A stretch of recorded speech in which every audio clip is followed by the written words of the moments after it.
How to import contacts on Android.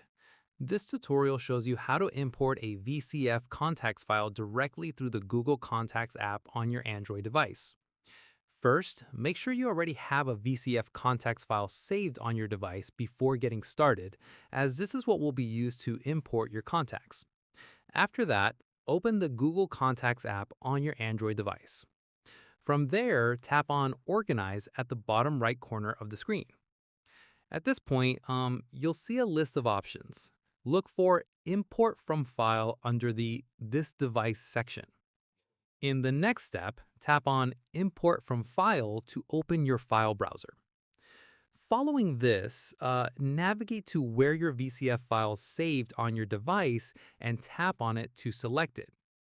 Once done, tap on Import to begin the import process.